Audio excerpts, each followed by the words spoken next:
Hey everyone, welcome to the Build Your Own Economy podcast, and today I have a special guest, Mr. Henry Fernandez. Now Henry's a unique entrepreneur. He's an 8-figure business owner who really does some amazing things in healthcare, but has an incredible history of entrepreneurialism and growth. And he's going to share some of the stories behind that, because many of us have this vision of being great and building something, and being an investor is one of the best things you can ever do. And he's maximizing that today in a high level. And so today we're going to talk about healthcare. We're going to talk about businesses, even some snakes, turtles.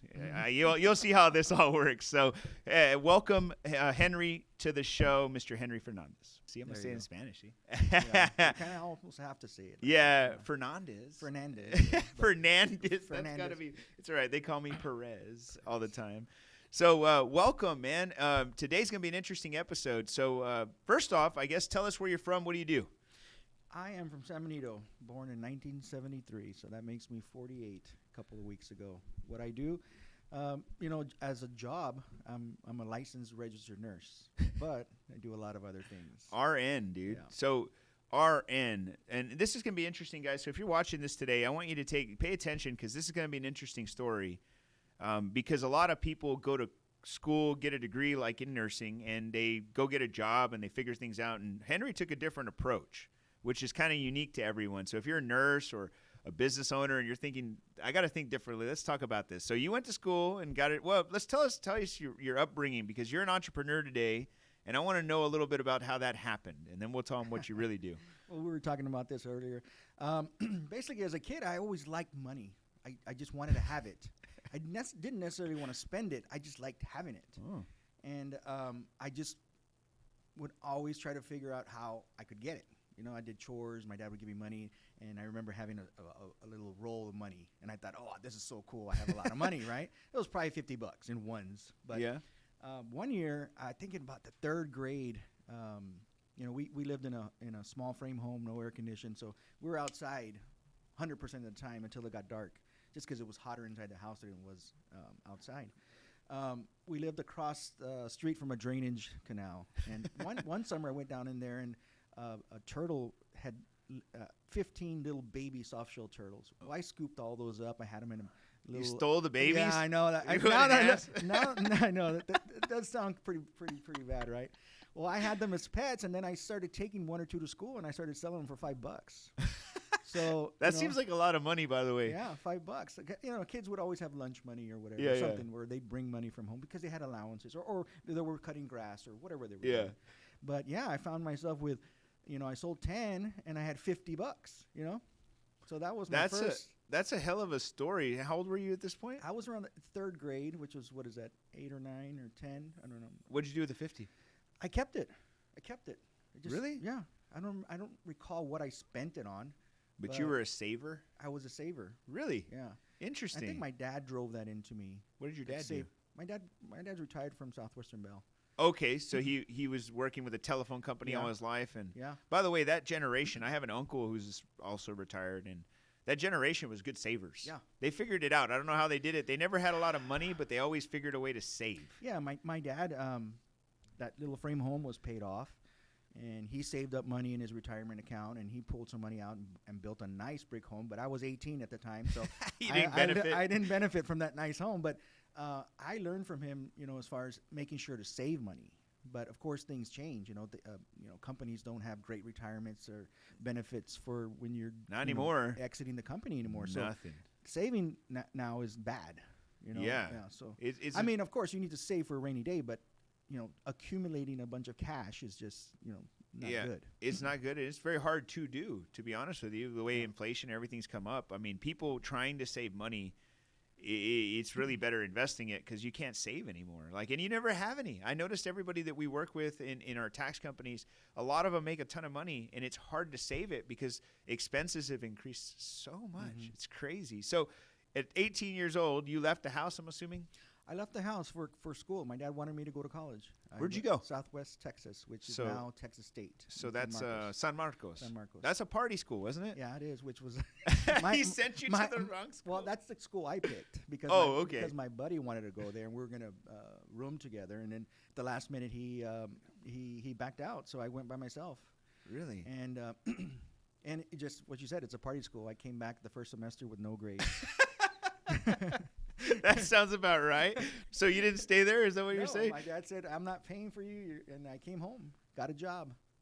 Whoa. What did you do? I worked as a pharmacy technician for, it used to be Treasure Hills Pharmacy right on Ed Carey Drive. It no longer exists.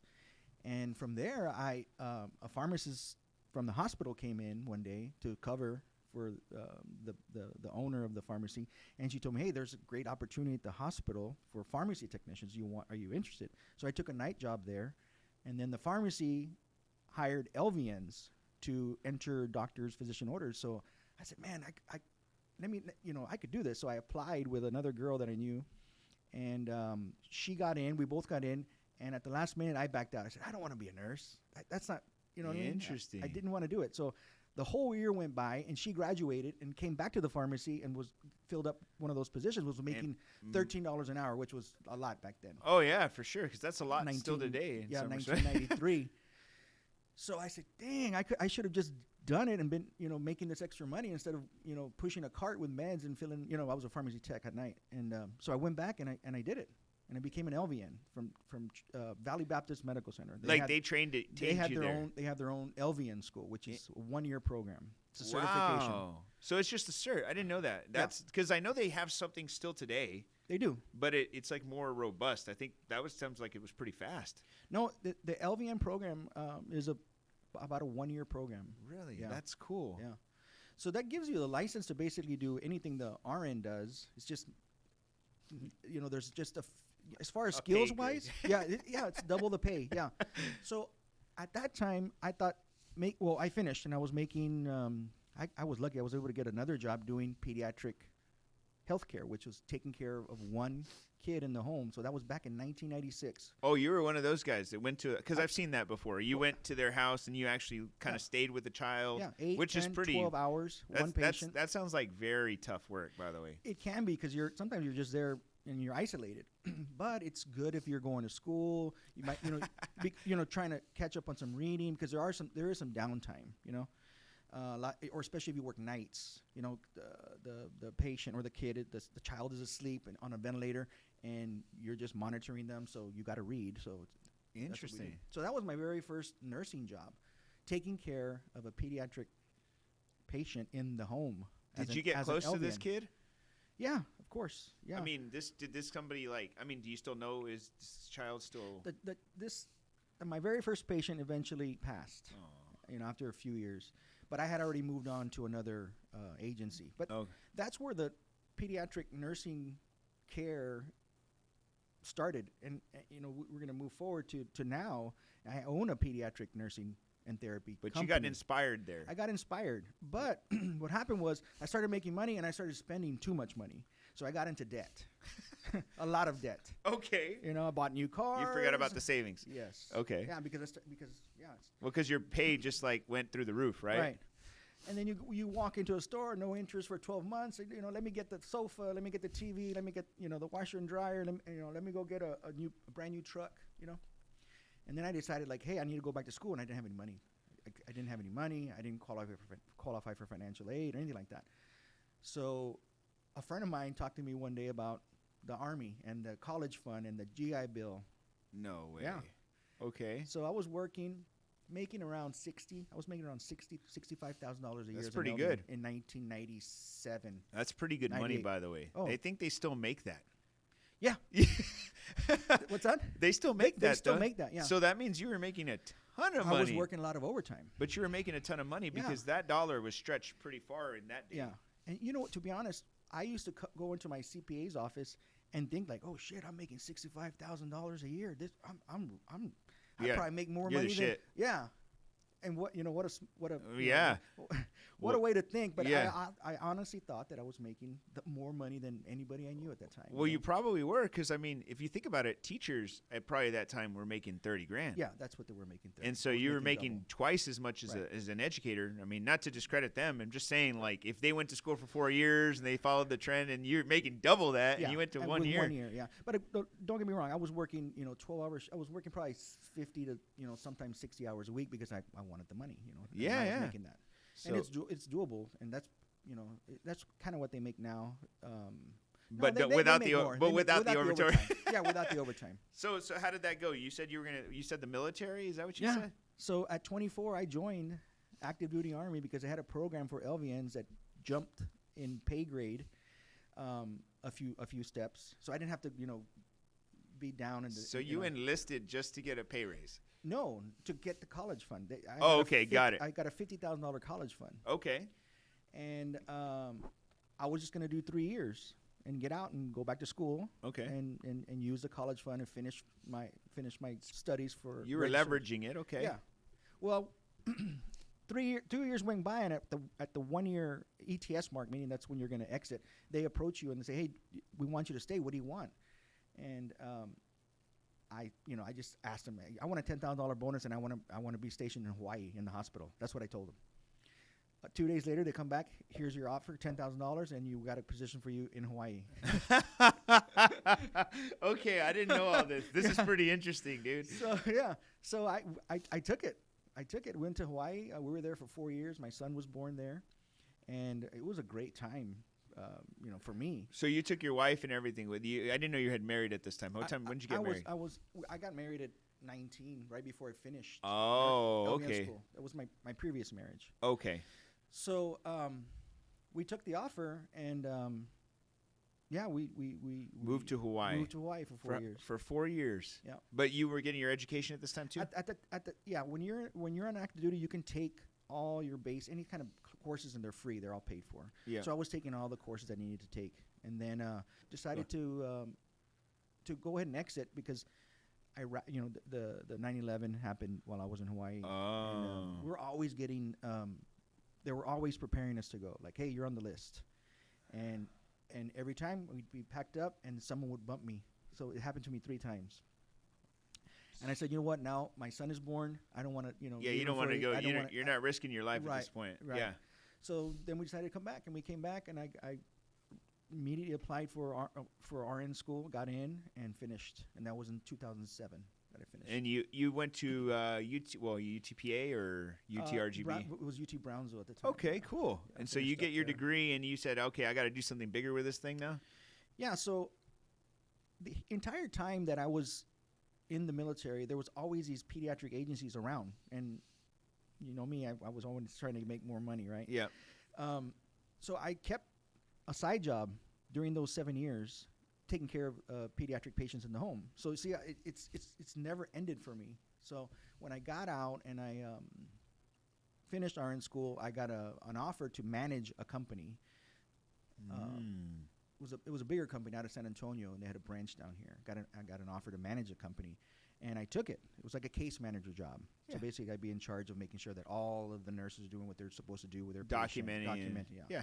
So it took me about a year to realize and study the business structure and the profitability and everything that comes along with, seeing if it would be a good venture to pursue. And man, the numbers are really great. So I, did what I got a binder together, put all the information together, and started sending all my applications, licensing, and I got it done.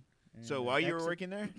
Well, I was researching it while I was working there. And then I let the company know that I was branching out on my own.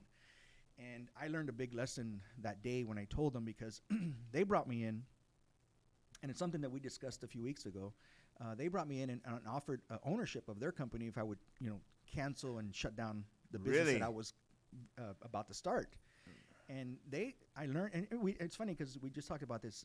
Their plan was to expand as much as they could, get as much of the market or footprint, in the area here, San Antonio, Houston, Dallas, and then sell. Yeah, hell yeah. And then sell. And then, that's when you get the big Money. chunk, right? Cash out. So there was 2 partners that were working with them, or two owners, and I would have been a small portion of the valley. Yeah, let's say 10% or something. Something like that. Yeah. I said, give me a couple hours. I drove around. I running numbers through my head, and the potential I felt was better for me to go on my own. Do your own thing. And I told him, no, I'm going to go ahead and go on my own. And then you were fired that day. Of course. No, yeah. Yeah, of course. You were like, I wasn't trying to quit, but that day, for some reason. Yeah, I mean, Yeah, I mean, I went to tell them. I had a meeting with them. We were actually expanding, and we had a big grand opening that day at another. Oh man, you and dropped it on them. What a because guy! I wanted them to know. You know what I mean? No, 'Cause no, you were They honest. wouldn't come down all the time, and I wanted to talk to them face to face. That's And, respectable. So yeah. you opened your agency in what year? 2010. 2010, and that was your first year in business, and you pediatric services. Yeah. So I want to backtrack just a little Yeah, bit. go ahead. So in the military, when I first got in there, I was making about $30,000. That's what the Army pays you at that level. Okay. So I went from 60 To 30. to 30, the least amount of money I had ever made. You know what I mean?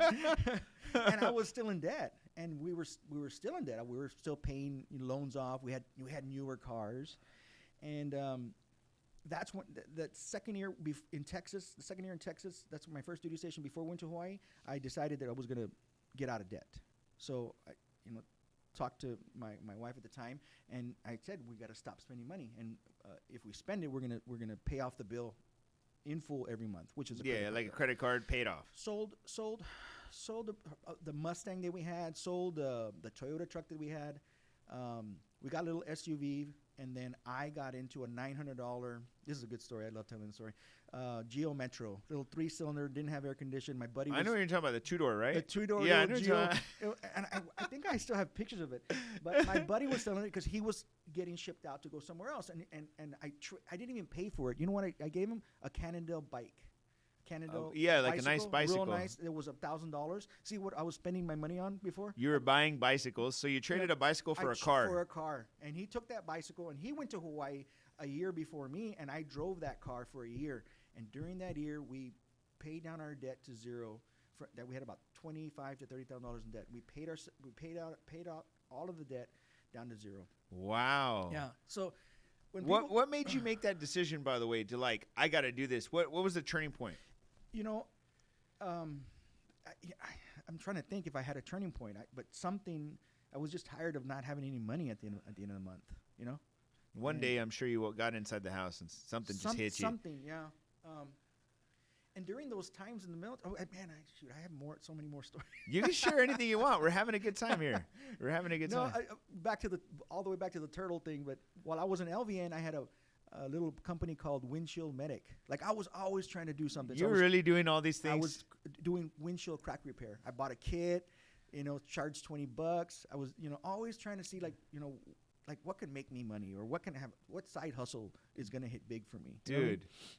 And then while I was so back to I'm bouncing all over. It doesn't matter, dude. We're here to share because the whole point here. By the way, don't worry about bouncing because truthfully, everybody's watching this. As you can tell, he's driven. Yeah. So what else have you done? I've done something strange strange while I was for a change. Yeah. Well, I got something going on now that you're gonna. Yeah. That'll be funny. But back to the military and getting out of debt. I was making the least amount of money I'd ever made, and that's when I got myself out of debt. So it was just controlling the spending.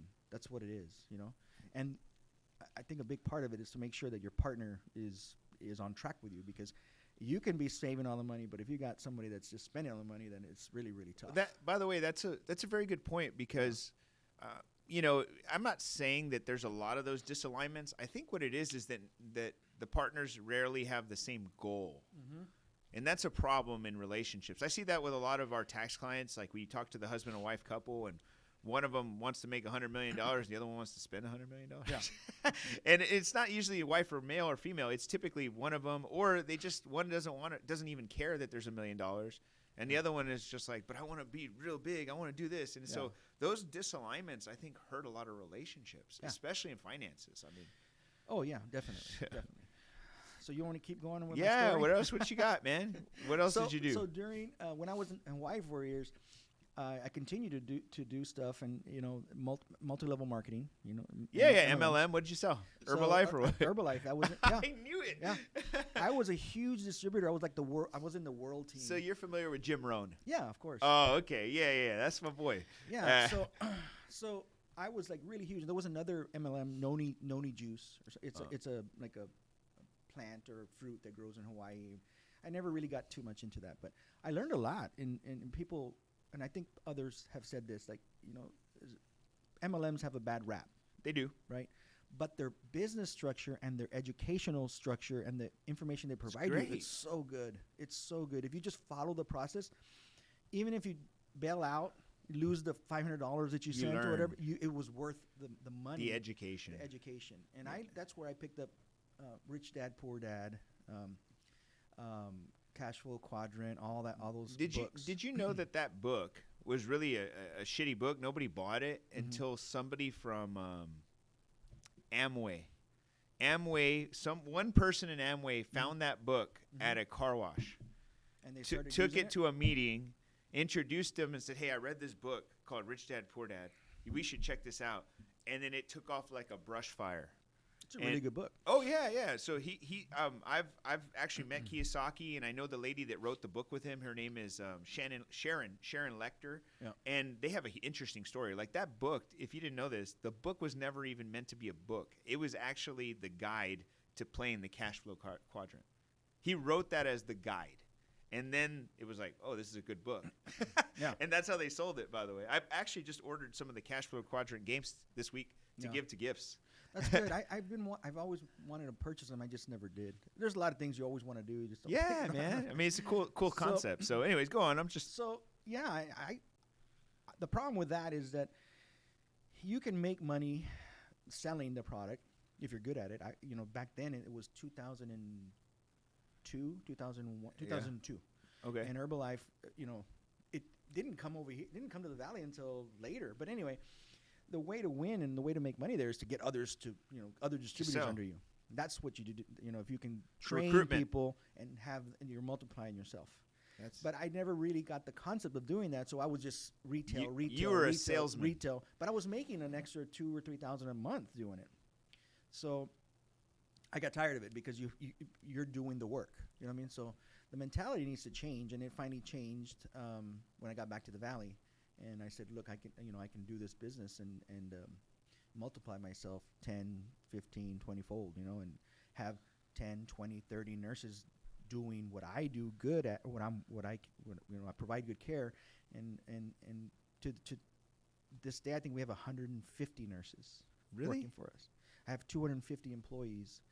And out of the 250, 23 are office, and all the others are field. So they're either therapists or nurses. Wow. So that's it's just it took me a long time to get to where I'm at. If I knew what I knew now, and I'm sure that this is everybody's thing, I could have gotten there a lot quicker. And you still got room to grow. Oh yeah, we're growing. So today you manage and operate a large pediatric. Is it a home health? Is that the license is in home health? Yes. Yeah. It's a program. It's a program through. It's a Medicaid program, which is CCP. It's oh my gosh, I'm losing my mind. But basically, it's private duty nursing, comprehensive care program. That's what it's called, CCP program through Medicaid. That makes sure that any child that is medically fragile and needs his care gets it. So that's how. By the way, this is. I'm thinking business, right? I obviously love children, and I would never. No kid deserves to be in any pain or needs to care like that. But I would assume that the model's so great because, the government will never let kids down, right? That's the truth, right? That's the truth, and that's what the program was designed and created for. The issues, and I'll be honest with you, is that around 2013, which was 3 years after we had launched our company, managed care came in. So Medicare was contracted out to corporations, to companies to manage the insurance. So they're in the business of making money. So they're always trying to make us jump through more hoops, trying to cut costs or deny cut pay. Yeah. That. So our reimbursements have gone down quite a bit, but luckily, back to the savings mentality. The company that is the LLC that owns this company we have no debt. Everything was paid when all the money flow was coming in. So buildings, cars, equipment. So we really run pretty efficiently. So we can cut this out if you don't want me to share this, but dude, you run an 8-figure company, which is very big, by the way. And I'm going to use that in the hook because, to be truthful, there are very few people who ever even hit 7. Right. So you're an 8-figure business owner who operates in just one thing, but you also do other things. Right. You want to share with us what else you do? We do a little bit. We do a lot of things. So the most important thing, and you hear this is from other financial gurus and stuff like that, is you have to make your money work for you, right? So could I just take that money and live off of it and be comfortable? Probably, but what if one day we lose our license, or what if one day the government says we're cutting this program down, or whatever, or any reason, anything could happen. Anything. COVID. Yeah, but we were very fortunate during COVID. We'll talk about that. So we take that money and we invest. So we're doing a lot of things. We're doing construction. We invest in construction. I have a builder that builds family homes, and then we sell those. We have we do a lot of hard money lending, which is same thing. If another builder comes in and says, "Hey, I got this land, I need money for construction," so that money is making 10 to 12% doing just helping another person succeed, but we're also bringing back some of that interest. That's a great concept, by the way. Did you come across that idea yourself, or did somebody introduce you? So a good friend of mine is a home builder, and he came to me and asked me one day, "Hey, do you want to invest in some of these projects?" And he has a huge bank, loan, he structured that he can borrow money, but going to the banks is you got to jump through hoops. And they're not going to give you this unless you show and it kind of slows the process down. I can see that. So he has a lot of projects with the bank, but there's sometimes people like me that, hey, I want to do this quick. I don't want to go to the bank. Can you get me a lender that'll, I'll pay the 12% for 6 months. Yep. And you get my house done quick, and I don't have to give the bank any paperwork or anything like that. No doc. So it's a win-win situation as long as there's equity there that I can put the land or something. Yeah. And to this day we haven't had any problems with that. That's awesome. Part of the business. So you do this, but you don't do any construction. You leveraging your dollars. We sometimes, like, we bought 10 lots and we're building. So. But you're not doing any of that. No, I'm not building. You don't even go out there, probably. I don't even go out there. He'll send me a picture. Like, he sent me a picture and said, "Hey, we're doing framing, so I'll need a check next week." And I'm like, "Okay, come by." That's called leverage now. Right. You've learned that, and that's really it's powerful. What else are you leveraging? So the crazy thing is that remember when I was talking about playing in the drainage ditch or whatever? Yeah. There was snakes there too, so I'd be catching snakes. And I really always loved snakes. I never sold snakes. So my daughter came to me about a year and a half ago, and said, "Hey, Dad, can I get a snake as a pet?" And I said, "Heck yeah, let's go get you one." So we got her one. Weird as shit. We got her a snake, and then I got 6, and then I got 10, and then I got 12, and then I got now I have a little side business, which is we call it FDZ, short for Fernandez, morphs. Morph is the different genes that you can put snakes together and sell. So I have a little. Are you doing like a genetic changes to fucking? No. So there's a huge market for it all over the country. So I haven't broken even yet because I bought all the males and the females, and but I've sold snakes to New York, Colorado, everywhere, and FedEx takes care of that overnight. This has got to be a funny thing. Like, can they see the snake when they pick it up? No, it's boxed up. How does it breathe? Or do they not have lungs? I don't know. No, they breathe. It's just everything's poured, like it's in a bag. Oh, okay. But this is interesting to me. So hold on. So you just decided one day you're going to sell snakes? Yeah. There's how big are these things? Market. Well, these are ball pythons. They're not, 10, 12 feet long. The biggest they get is about 4 feet. Okay. Yeah. I mean, that's still a big. I should have brought one today. Oh, actually, let me see. This is a little funny and crazy at the same time. Yeah. So we got snakes. That's one of the ones that I. Oh shit! That's cool. That just looks really cool. Yeah, that's what I'm saying. So now, if you go to PetSmart, they'll say a $200 snake. For me, we breed those are like $50, but these snakes will run up to $3,000 or $4,000 a piece. Okay, so it's a real business. No, yeah, I'm not talking. Yeah. You're making some money. Well, I mean, it's a hobby that I enjoy doing. Breeding snakes. Well, just having the snakes, it is a cool thing when people come over and, they're like, hey, what do you got over there? I'm like, okay, come check it out. And I pull out a few snakes for them. This is going to be funny, but 2 or 3 weeks ago, I was in Arizona, and I went to dinner with, we were at an event. And we went to this VIP dinner, and you don't know who you're going to sit next to. But I sit next to this couple, and they breed stallion horses. Mm-hmm. And it was really cool. I mean, it reminds me of this.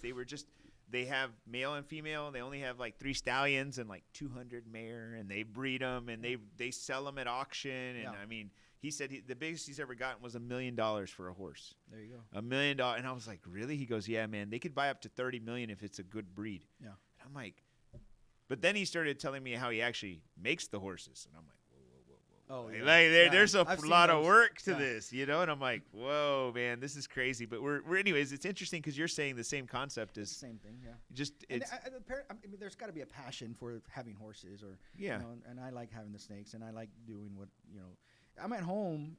I don't know if you'll see me. I'm just looking at my phone because I'm making sure that nobody needs me. But I can run everything through my phone, so I'm at home a lot. Yeah, because I like to do things. So at the running your business today, the main business, you're not there every day. No. Okay, so you're actually. I'm not saying you're totally free, but you're free to do what you need to do when you need to do it. Yeah, the cash flow quadrant. There you go, baby. I'm in the eye. Yeah, the investor. The investor, and that company. Don't get me wrong. I get reports on a weekly basis, quarterly basis. I make sure that processes are being followed. I make sure that the cash flow looks right. Things like that. How do you do that? Because there's a lot of people probably watching today who are like, hey. Okay, I've got a little business. This guy's got a lot of fire. I got a lot of fire. I feel like I got a work ethic like him. Yeah. Okay, how did you build a business that you can actually walk away from some days? Like, this is an interesting thought. Processes. You need to always have processes in place, and you need to always be making sure they're efficient. And if they need to be changed, change them. The hardest part is for having your employees or your managers follow the process. Because one year I had a manager that we thought was doing great, but she was not following the process and changing the process, and it just went to shit. Yeah. For a little while, and then I could see in the reports like something's not right here. So we went in and we found out that he or she was just. How did you think about processes? Is that something you just naturally thought of? Did you hire a coach? Did you see it in your other businesses or from previous business you worked for? I think I have a natural talent for it. On my resume or my CV or my write-ups, not write-ups, but your annual evaluations that I used to type up myself most of the time. But anyway, I would always have the ability to go into any area and find efficiencies. You know what I mean? Okay. And I think it's a talent. I think it is a talent, but I'm sure it can be learned. And it's as simple as watching from A to Z and then seeing each and every part, the moving part, and saying, hey, these parts don't. There's something missing here. Yeah, a gap. Or either adding something or taking crap away. And then once that process is efficient as possible, then it needs to be followed and documented. Yeah.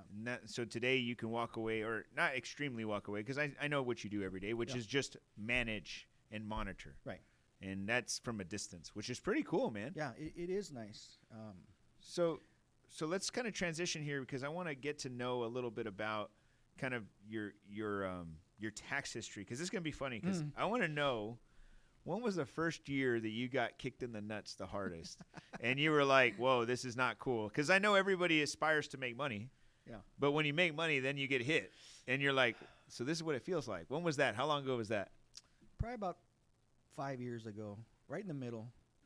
We're going on our 13th year, maybe 6 years ago. Is when it hit you? Taxes was just, crazy amount of money, like more money that if I didn't have this company, it'd be more money than most people make. Yeah, I get it. And so you got the bill, and what did you say? This is not for me. Yeah.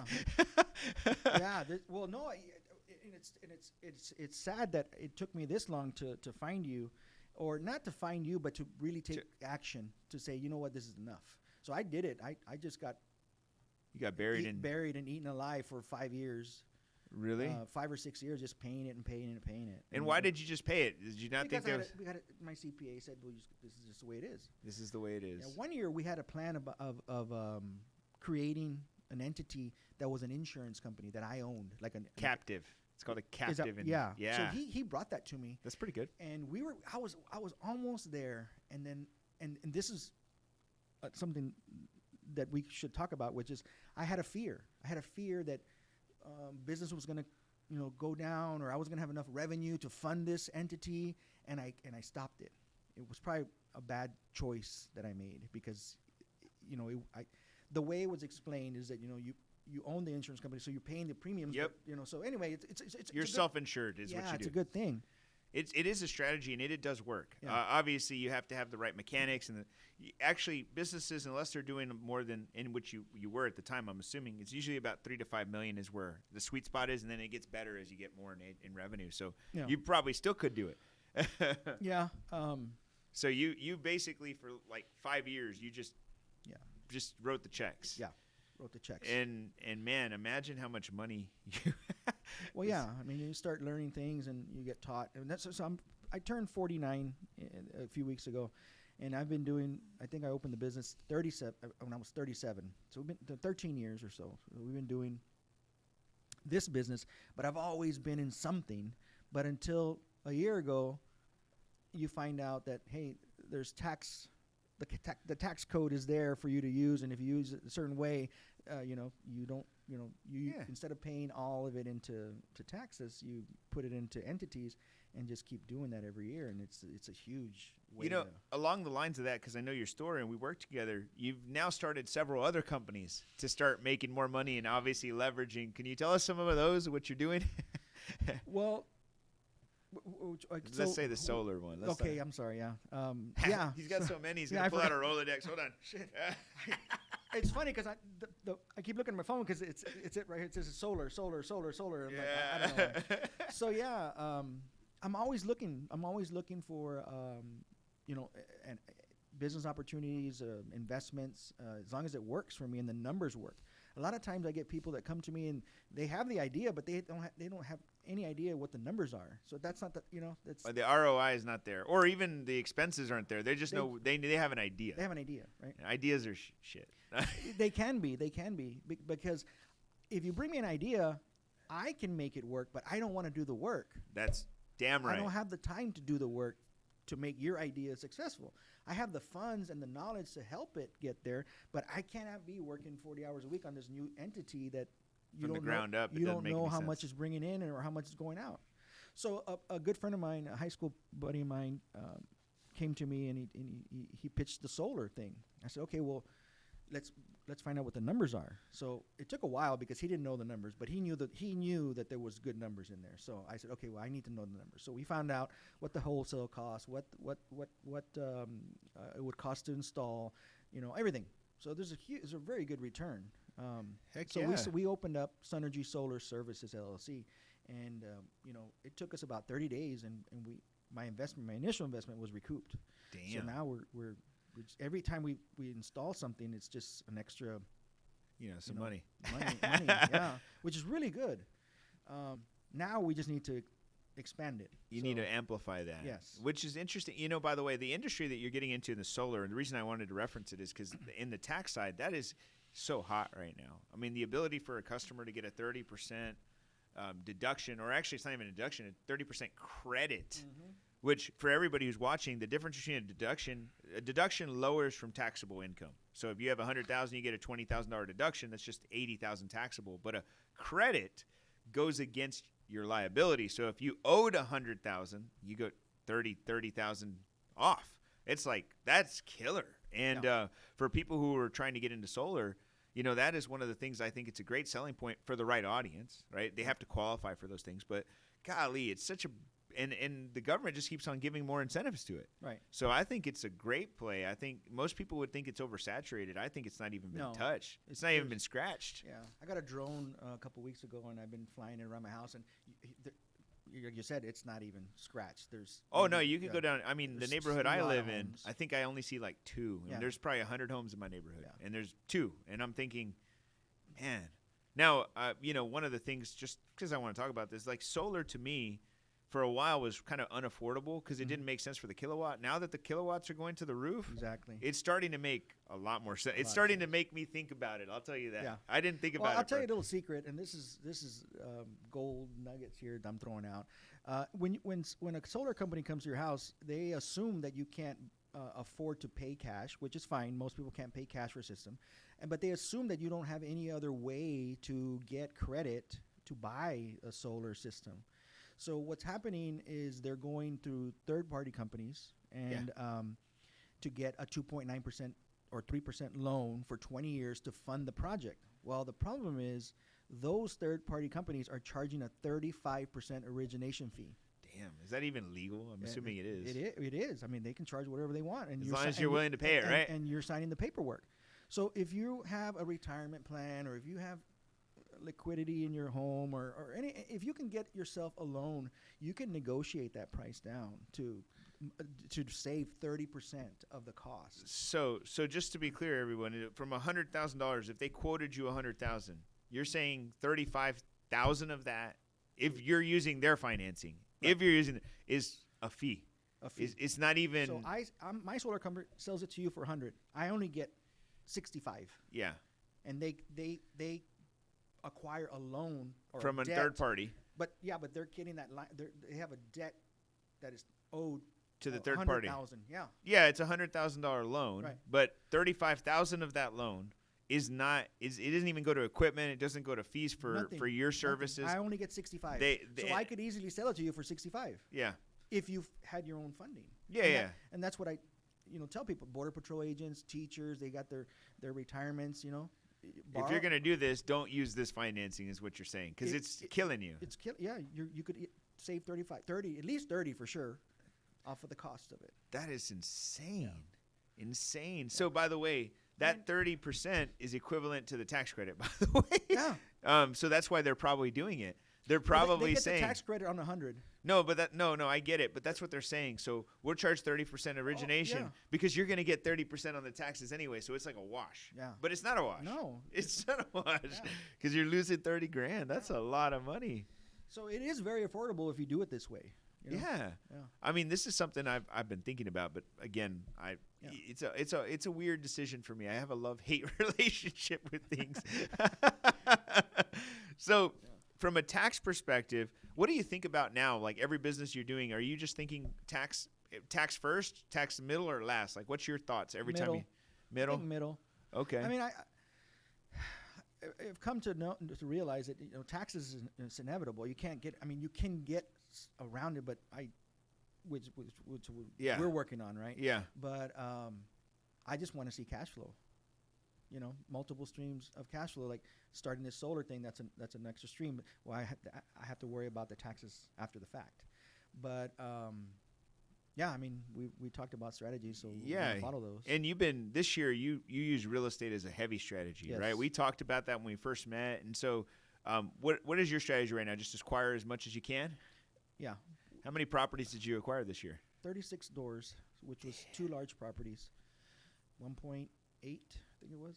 I financed it. Yeah. Well, by the way, anybody watching this, if you're a smart investor, you never pay cash because you're burning your cash, and you still have a tax liability. There's still taxes to be paid. So, but you bought 36. Would you say 36? 36 door, which was 36, 2 18 unit properties. Yeah. And that was less than 12 months. So most people, by the way, will never buy 36 doors in their life, and you did that in less than 8. I did it in less. No, I did it less. It was like 3 months from the time you told me, right? Yeah, and we did that, by the way, because this is a great strategy. The advanced and accelerated depreciation we're going to do for those is going to offset your taxes significantly, and you're going to have the ability now to have this profit that's going to come every month, which you're making money right now, I'm assuming. Right, it's cash flowing. Man, that's crazy. And by the way, everybody out there that I talk to says there's no deals out there. How did you find deals? So in this market, you need to have a few connections, and you got to get with a realtor, broker that really has a feel of what's going on. They can get you properties before they go on the market. Sometimes these brokers and realtors, they keep really good connection with the person that they sell these to. So they might have sold them 3 or 4 years ago or 5 years ago when the market was down, and then I come along and say, hey, I really need to buy something. So she starts making calls. She starts running the numbers, and she shows me, if you put this much down, it'll cash flow. What do you think? I'm like, okay, yeah, that's good. So she'll take that number and say, hey, you can flip this and make money right now. You know what I mean? That's a good broker, by the way. And that's what she did. There's not very many out there. No, but she found me an owner that may or may not have been ready to sell, but the numbers look good to him. Like, hey, I can cash out, and he can go get something else. But right now, I need to buy something. Yeah, he's going bigger, and you're getting in. And I didn't have to try. There was no bidding war. There's no like, oh, will you accept this offer? Because once it's on the market, and if it's cash flowing, you're gonna. Everybody and their mom's making a bid. Yeah. And then some people just bid too high, and if it's too high, then everybody loses. Oh, the only one that wins is the seller, right? Yeah. But anybody trying to invest is lose. Especially when it hits the market. I mean, right now we obviously see the market settling. I mean, do you study the real estate market? Are you feeling like things are changing? I do, because of the interest rates going up. Yeah. I see properties staying longer on the market. Before it would be 1 week. Not even, and that's because they forgot to take it off. Yeah, true. And now you see them like 30 days, 21 days. So that's where you can really tell that people aren't, buying. The payment is just going to be too high. It is crazy. Compared to what it was even 12 months ago. Yeah. Compared to that, obviously the payments have changed, but I do see that there's a trend of these properties, and I have like notifications on my phone for everything, for all real estate. And every hour I get a new one that comes up, and then you'll see it 60 days, 30 days, 40 days. I'm like, man, this is crazy, man. So people are making slower decisions. I think so. Yes. And I think that's going to impact it. So we're going to have some great deals next year. I think so. I hope. I'm ready. Well, we need some great deals so I can spend that money, get the taxes down. This is interesting because most people don't think like you. I'm being serious. I mean, I talk to so many people, and it's like they want to do a deal, but you're like, no, I don't want to. I need to. Right. We're going to do these. And that's what it was this year on those properties. Yeah. It's like, I need a deal. Like, find me something. As long as it cash flows, we're going to do it. So you're unique, man, because you're kind of, and this is to be very honest with you, you're like a hybrid between like an entrepreneur and a very just interesting character. Most people are just really serious or not. You're not. And it's cool. I like it. Tell me, I mean, the first time I met you was through another friend, and I saw you had a badass car. Tell us your kind of your relationship with cars. Okay, so as a kid, I had the Lamborghini, the Porsche, the Ferrari, and up on my wall. 5, 6, 7 years old. I used to love just looking at them. I mean, you would never see them down here in the valley. You'd never get close to them. You'd see them on TV, Miami Vice. They're all badass cars. Yeah, Cannonball Run.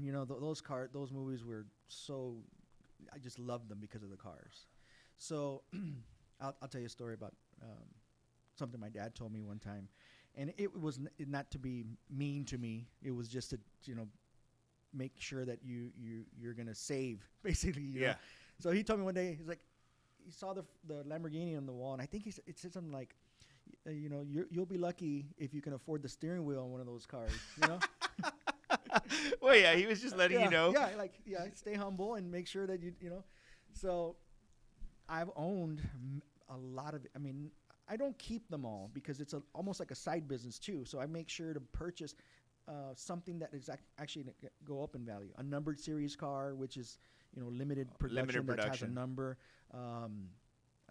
Even on the higher end, up to the hundreds of thousands of dollars, you can get into something and have it, and then wait for the market, and then sell it. Or you can for sure break even a lot of the times. So who gets to do that? Have a exotic car, drive it. I don't drive it to HEB or McDonald's. You know what I mean? Starbucks, man. Yeah, Starbucks. I just kind of will take it out on the weekends, take the wife to dinner. Not on the highway, right? Yeah, I'll get on the highway. So that's got to be scary with rocks. Well, you do the PPF, which is that plastic coat. Oh, roll on the window. Yeah, you got to have that. Okay. So that the rocks don't chip the paint. Shit. But so I drove that day to meet you because I was just cruising. Yeah, you were cruising around.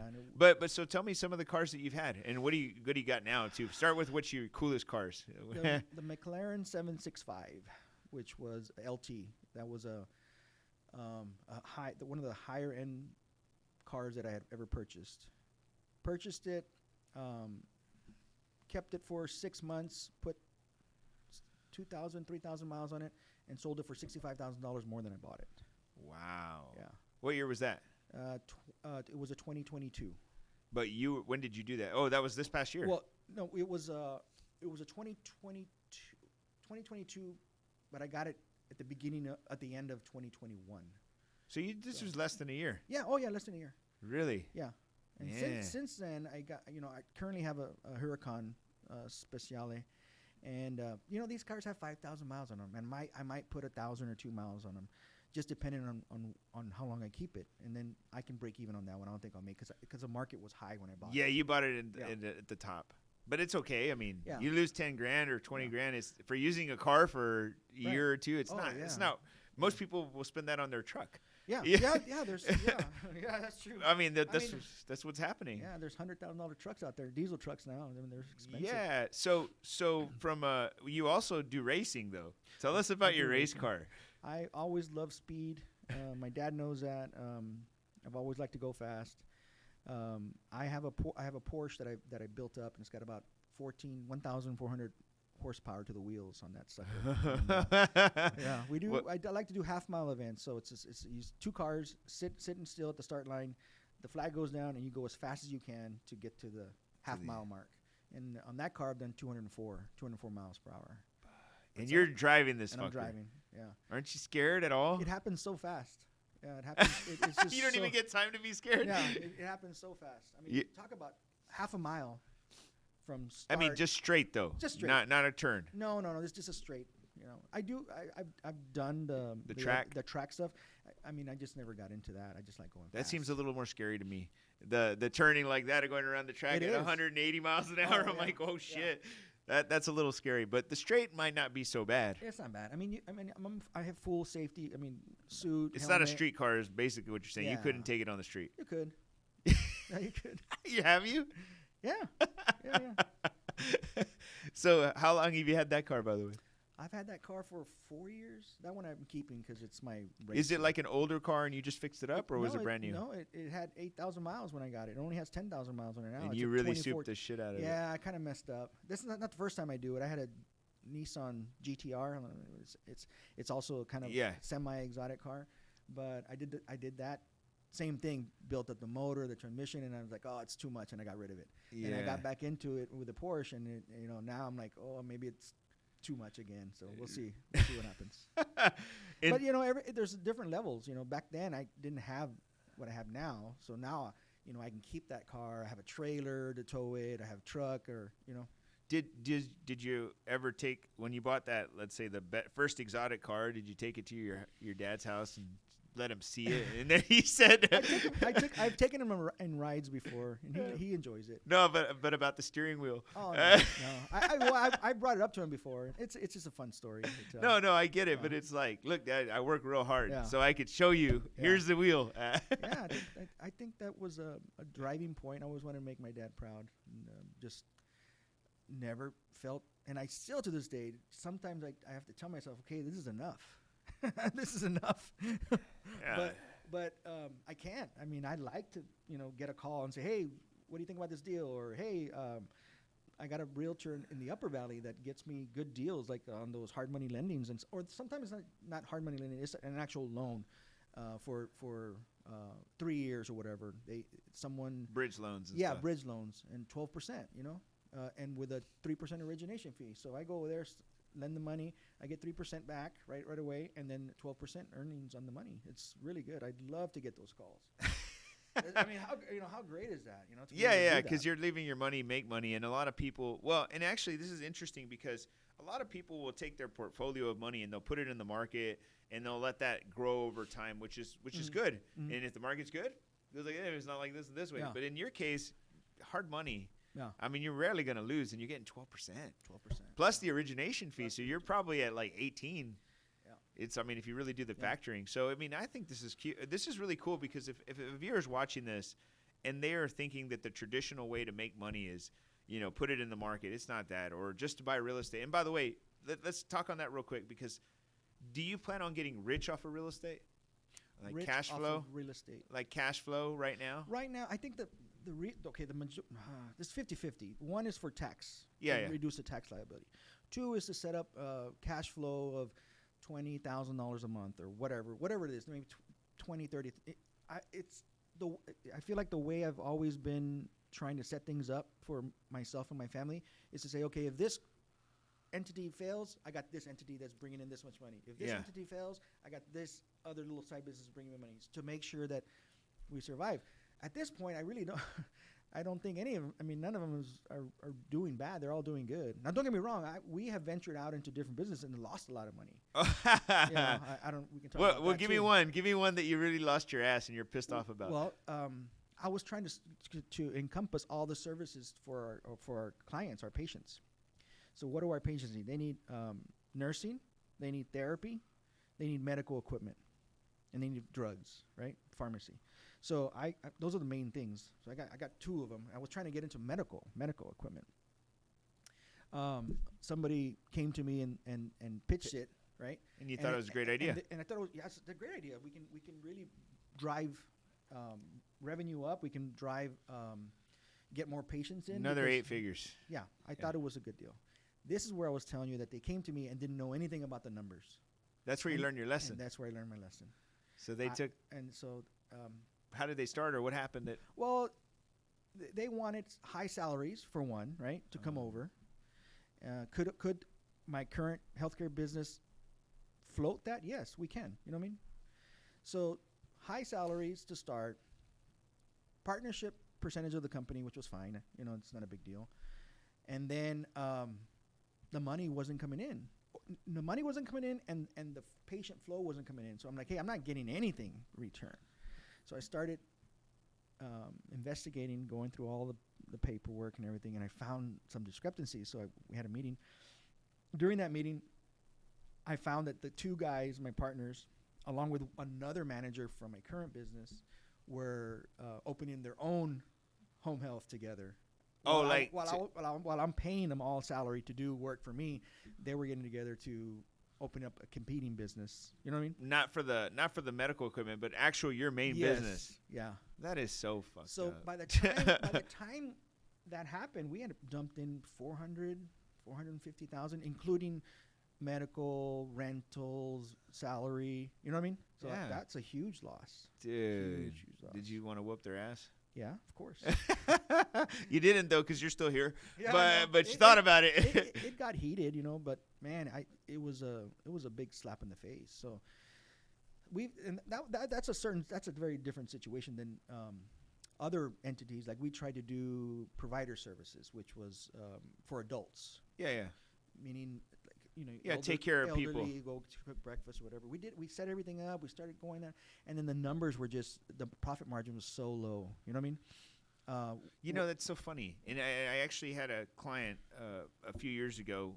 They're doing a different route now, but they were doing millions in gross, but their net so low. It was not very nice. And I kept on freaking out. I'm like, what are they doing? Like, how is this possible? But it really was that's just how it was. That's the business, yeah.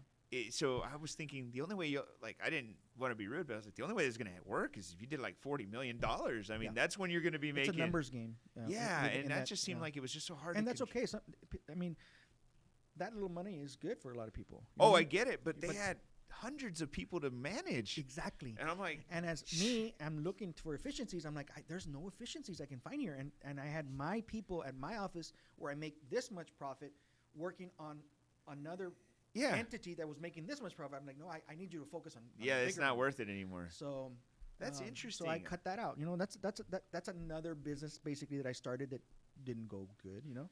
So it's just never. We're always looking to do something more. Well, I mean, that's the entrepreneurial life, right? The risk. Yeah.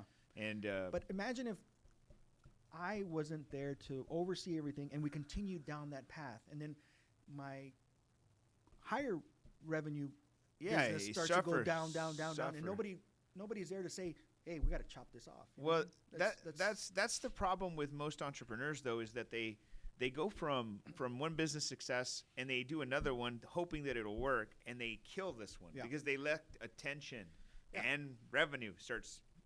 And I see it. So what'll happen is, let's say you have a 10 million here, and the new business is down here, and then this one will go to 2, but this will one go to comes 8, down. Yeah. And then it's like, oh, this one goes to 5. This one's a 5. And you got It's double. the same thing. Yeah, you got double the headaches for the same Yeah, amount of money.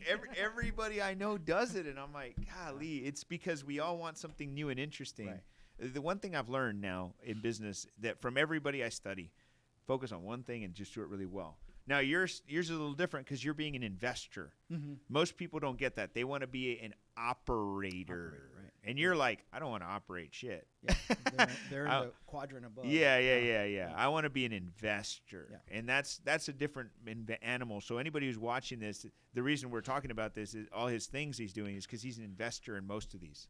You don't want to be an operator in everything because operators – I heard operators are tired and beat up. Mm-hmm. Investors are fat and healthy and happy. That's true. It's true, though, because you get fed real well, right? Yeah, and most investors. Well, you sit at home too much. Yeah. But my brain is always going and my phone's always going. So I'm, lately this last year, I'm at home most of the time. So I'll go out and I could come out and do something like this or meet at the bank because I'm doing a restructure of all my entities, and that's something that we probably need to talk about too. But I'll go take care of stuff and go back home with my dogs and my snakes. So I guess we're winding down, man. So tell me, I guess last few things. Tell us if somebody's out there, because you had a really interesting story. I mean, you didn't do it traditionally. You didn't just go to college straight out of high school and just excel like most people think most entrepreneurs do. Mm-hmm. So what is some advice you could give to somebody who's maybe starting out, thinking about getting into business, or maybe he's in business but they're not seeing the results? Maybe they're in the first 2-3 years and they're just like, man, maybe I should just get a job. What would you tell these people? So for the young guy that's just wanting to get into business or entrepreneurship is you first get out of debt. And I tell people, look, if you can't control your spending as an employee, you're not going to control your spending as a business owner. You're just not. And we see it every year. A new company will pop up that wants to give us competition, and they're paying outrageous salaries, and they might take some business from us. And in the next year, they're closed because that person didn't know how to manage their finances from the beginning. You don't start a business if you're broke. Well, not if you're broke, but if you can't control your spending. What about the guy who's in business? So the guy that's in business and is just starting, or woman, by the way. Of course. Get your processes down on paper. You know what needs to get done, but you cannot be the person that's doing it every day. You need to be able to scale it where someone else comes in and does it, but they're never going to do it the way you do it. So you have to have your processes down on paper from point A all the way to Z. If you put the paper down and write this and then write that, it needs to be down so that you can bring somebody else in, and all they got to do is follow the process that you set there. Interesting. You made me think about a question that I didn't ask you about your current business. How did you fund that initial investment? So I was, and I'll be honest, before I started no, I'll just go to the funding because it's another story. So I was out of debt, didn't have any debt, right, which is what I told you, and but I didn't have a lot of savings. I had bought a house, and all the money was going into the house. I didn't have any savings, so I took out. This is what I tell you about having good credit or having, I had good credit. I had, those checks that come in through the mail. The mail. The credit card. Says $10,000. Yeah, it's from your credit card company. Yeah. It says 0% interest for 12 months. Or maybe 5.9%. Cash me. Yeah. So I cashed out $14,000 of debt into that credit card I was paying for 5% or whatever. It was like a deal, 12-month deal. And that $14,000 I was able to pay the contract therapist that I was hiring to go do visits. No way. Yeah, and so I went from negative 14 to 1 month they already started, or 2 months or something. 2 or 3 months, the money started coming in. I was able to pay that off pretty quick. Well, yeah, because you were financing just to get to the first reimbursements. Yeah, and my wife my current wife. The only one that matters, right? The only one that matters. She came in with me and helped me, and she was working the business, marketing, picking up nursing patients, and she was vital to getting it going because we needed revenue to pay our bills. And I went back to work at the hospital. I was working while you opened this business. Yeah. No way. Yeah, and that's what I'm saying. I was working 12-hour shifts, 3 to 4 a week. and I work the hospital, and then I come and I do all the billing. I'm like the CFO. That's what I call myself, the fake CFO, yeah. right? But and I still am. And we talked about hiring a CFO. Yeah. And so I would make sure with the bill that we got the money, everybody was paid, and we had money left over. And then it just took off from there. Wow, dude. So I know people say, "Oh, you don't need money to start a business or start a business." I guess I did. I well, you were creative. Most people, you actually started a business, and you were like, "I got to hire this person," and you look for money. Most people look for money to start a business. Right. And that's a problem. That's the problem. It's like, I've had people come just like you. Hey, I have an idea. Can you give me 100,000? Like, have you done anything? No, I just have an idea. Yeah, no, I had everything ready to go. And then I'm like, okay, we need money. And I'm like, I'm going to cash this check. And because back then, it was not managed care. Remember I told you about managed care?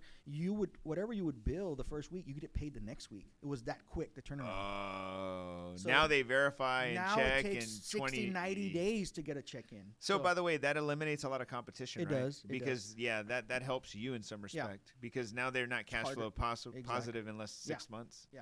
Interesting. Yeah, there's so many changes. Oh, and then adapting.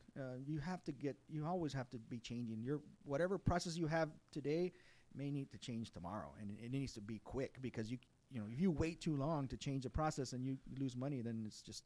Well, the thing that most people don't consider is the environment. Like the interest rates are part of the environment. Mm-hmm. So if you were in business like a year ago, and you were getting money lent to you at 4%, today it's 8%. Yeah. That's a different environment, and your business has to, figure that out. If you're in real estate today and you were an agent that was kicking ass 2 years ago, oh man, those guys are, they're getting kicked hard. I don't feel bad, because the truth is, they should have saved in the spring. Yeah. Because the winter is here. I mean, the winter is horrible for those guys. So, I mean, it's just thinking of those things. So, but man, this has been a great interview, man. I had fun. I've never done this before. I feel pretty good about it. I told you you'd enjoy this. I told you it's just bullshitting, having fun. And that's because we probably got to do another one of these where you get a little more. So much more. Where you get real raw and tell us about the drug deals. And no, I'm just playing. There are a lot of dirty deals. And, I tell my crew and all my employees, we do it right, and that's why we've been able to withstand. I think a lot of agencies, do the wrong thing. No, I know. But I'll gladly talk about that. Yeah. Hey, by the way, everybody in their career has done a deal or done something, and you're like, we probably shouldn't have done that deal. And you know what? It was a learning experience, and you're like, we got to change this. It's like everybody has gone on the highway and sped before, right? I mean, it's like you've done it. It's not like it's a bad thing. It's just what it is. So in business, it is like, when they say business is like, it's like if you looked at it in a direction and backwards and forwards. And so, we all win and lose, man. So I'm really excited that we did this, because I knew you would enjoy it, man. Thank you so much for being here, bro. Thanks for having me.